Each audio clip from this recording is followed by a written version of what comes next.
Welcome back to another segment of Go Gaddis Real Estate Radio. I'm Cleve Gaddis. Cleve is short for Cleveland. I was named after my grandfather, who was named after the President Grover Cleveland. And I'm here to make real estate clear and simple and worry-free. If you want to connect with me, it is really simple. Go to gogaddisradio.com, GOGADDIS radio.com. You can ask questions. You can make comments. You can ask questions that we answer offline or on the radio show if you want. You can push back or challenge things we say. You can share your ideas with us, especially if it's something that you think would help other homeowners or aspiring homeowners or landlords or tenants or whoever it is. You can share your ideas with us. You can request we do some additional research on your neighborhood to help you understand. In our Neighborhood Spotlight segment, this week's show, we are featuring Castlewood in Buckhead. But to help you understand whether or not as a homeowner in that neighborhood you have a particular advantage when it comes to selling your home. If you had the upper hand or the lower hand, wouldn't you like to know that before you get started? That's what the Neighborhood Spotlight is designed to do, and we do one of those almost every week. Not every week, but almost every week. And you can subscribe to our podcast and also to our YouTube channel. We are continuing our discussion about the FTC lawsuit and Zillow and Redfin, but this is a little broader. You know, the real estate industry is, real estate sales in general are a significant portion of the gross domestic product of the United States. I don't remember what the percentage is, and I'm not smart enough to look it up while I'm doing a show, so I'll have to get back to you on that. But it's a significant percentage. It's probably 20% of the total economy. It's a big deal. And in real estate, don't quote me on this number, but I think over the years, the average amount of real estate commissions paid annually was about $180 billion. And so it's a really big pie. It's a big business. There's a lot of opportunity, and you have lots of companies that are not in the real estate business. When I say not in it, the only ones that I consider are in the real estate business are real estate brokerages licensed by the states, their respective states, and they're licensed because the state requires they protect consumers, they inform consumers. That's why you have to have a license to sell real estate, because if you do something wrong, the state wants to be able to monitor it and correct the situation and possibly, take away your right to be able to do that. But because the industry is so big, they have lots of outside players that are constantly trying to take over the business. Let's look at Compass, for example. And they're not an outside player. They bought a brokerage, and they've been gobbling up brokerages all over the country. Compass was one of the larger independent brokerages in the country, and over the last couple of weeks announced that they're buying Anywhere Brands. Now, if you're listening, Anywhere Brands probably doesn't mean a thing in the world to you, but if I said Coldwell Banker, it would. If I said Century 21, it would. If I said Sotheby's, it would. If I said Better Homes and Gardens, all of these would mean something to you, and all of those brands are owned by Anywhere. They have, say, 90,000 agents at Compass. There's 250,000 agents at Anywhere all over the world, which means Compass buying Anywhere would be a significant entity, maybe controlling as much as 30 or 35% of the closings in the real estate industry. Compass has made it well known that they want to focus on private listings. They want a seller to be able to sell their home on the private market and have no requirement to actually list that home. Zillow says you can't do that. If you don't list a listing with us within 1 day of listing it, you're not going to be able to put that listing on the market. And Compass says, okay, well, how about we just sue you and see how that works? And Compass is, and I don't blame Compass. I mean, I think, by the way, if you are a home seller and you want to sell your home privately, you ought to be able to do whatever you want to. But I don't think that a brokerage should use a private listing as an option to attract buyers. So think about this. It could be that the purpose in Compass wanting to be allowed to have private listings is because they want to create a database of their own private listings that do not show up in any listing service anywhere, that they can use as bait, if you will, to attract the buyers that they're trying to attract in today's market, because it really is a very strong offer. Hey, you come to us, We have these private listings. If you sign an exclusive buyer broker's agreement with us, we'll give you access to these exclusive listings, and you might find out and be able to buy something that nobody else in Metro Atlanta knows about. Now, that's a pretty compelling argument. So I don't have an issue with sellers having choice. I have an issue with a home seller being misled as to the reason that program might benefit them.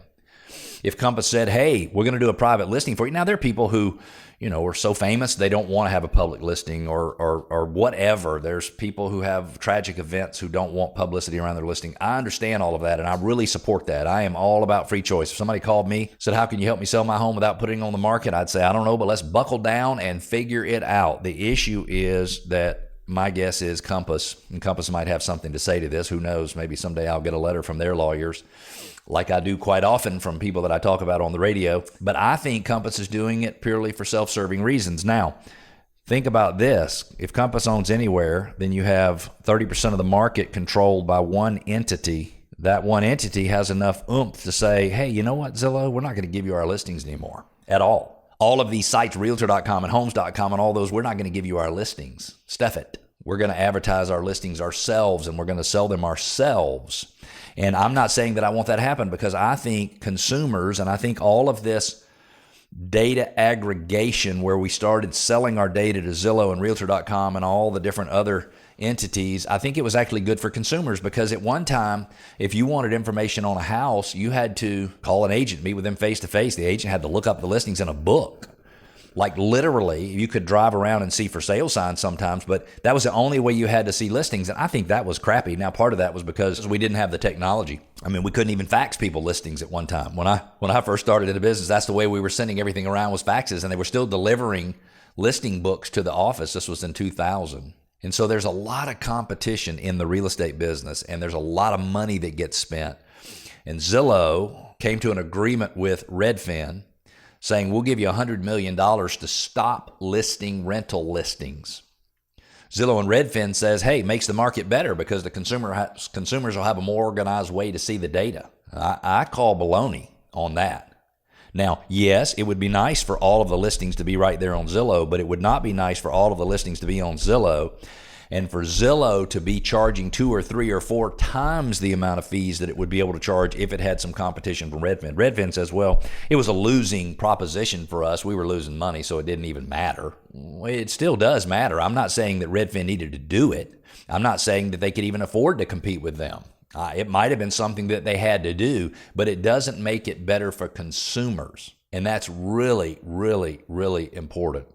So you have lots of stuff going on in real estate. Why do you have lots of stuff going on in real estate? There's a lot of weakness in the real estate market. We're going to have the lowest number of unit sales in the United States, probably in North America, that we've had since 1995. The population has grown by 70 million, and real estate closings in 2025 will be about the same as they were in 1995. That's a big deal.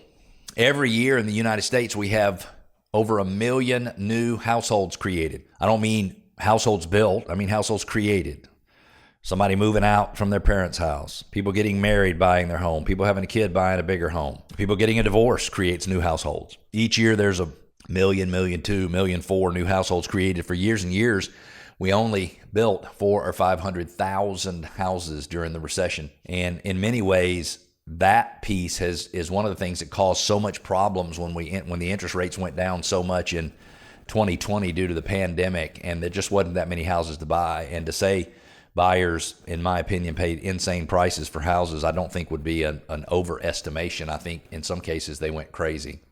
So one of the things that I promise you, I don't want to bore you. I don't want to take sides, although I will in some cases, but I also want to disclose that, Zillow and Redfin might have absolute perfect motives, and there might not be any problem, and we just need to let things settle the way they will. But one thing that I will do is I want to make sure that I'm always on the side of the consumer. If you're a seller, I want you to know everything you need to know in order to make the right decisions. If you're a buyer, I want you to know everything you need to know in order to make the right decision. Same thing for a landlord, same thing for a tenant.